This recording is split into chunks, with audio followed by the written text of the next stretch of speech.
Dans cette vidéo, je vais vous montrer rapidement comment installer une police à l'aide du logiciel Livre de police.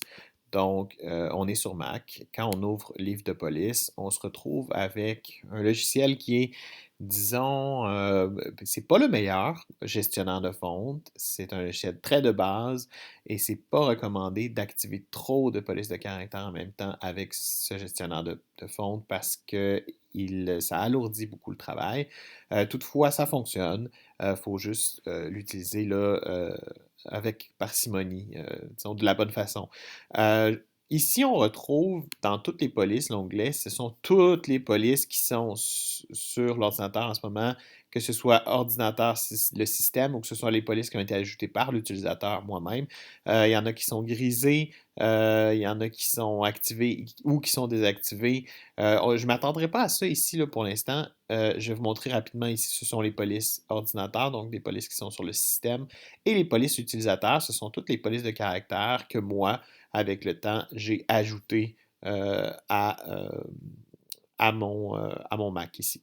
Donc, je retourne avec toutes les polices. Moi, ce que je fais, c'est que je me fais toujours ce que j'appelle des collections. Pour faire un parallèle, par exemple, avec iTunes ou avec Spotify, les logiciels de lecture de musique, ici, les collections, c'est comme si c'était des listes de lecture. C'est-à-dire que dans ce qui se trouve ici, là, toutes les polices et utilisateurs, c'est un peu comme ma bibliothèque, si on veut. C'est là où est-ce que je retrouve toutes les polices.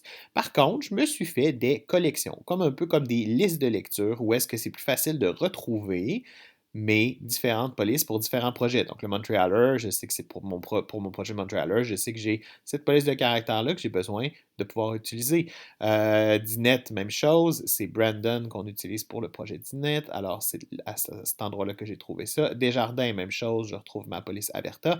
Puis évidemment, si j'avais des projets où est-ce que j'avais beaucoup de polices, ben, je pourrais les voir. Donc, l'idéal, c'est de se créer une collection. Bon, on peut lui donner un nom, projet quelconque, donc peu importe pour lequel projet vous avez besoin d'utiliser cette police-là. Donc à ce moment-là, c'est plus clair. On crée la collection et on vient simplement glisser à l'intérieur de cette collection-là la police en question. Là, évidemment, si moi je veux utiliser Univers, c'est préférable de prendre le dossier au complet. Si j'ai seulement une graisse, je peux aussi amener juste une graisse. Je sais que je vais avoir juste besoin de celle-là. Mais bon, évidemment, en toute logique, d'habitude, ce qu'on fait, c'est qu'on prend la police au complet. Je vais amener donc mon dossier. Vous allez voir ici, donc ça devrait fonctionner éventuellement. Donc voilà, c'est fait. Univers LT standard avec toutes ces variantes. Donc tous ces styles qui sont là vont apparaître, mais j'aurais pu tout simplement en prendre juste une, par exemple, la condenser, l'amener, et ça aurait été seulement celle-là qui aurait été installée à ce moment-là. Et c'est de cette façon-là qu'on va installer tout simplement grâce à Livre de police. Une fois que c'est fait, ben, quand on va ouvrir un logiciel, que ce soit Illustrator, Photoshop, InDesign ou tout autre logiciel, vous allez pouvoir utiliser cette police donc déjà installée.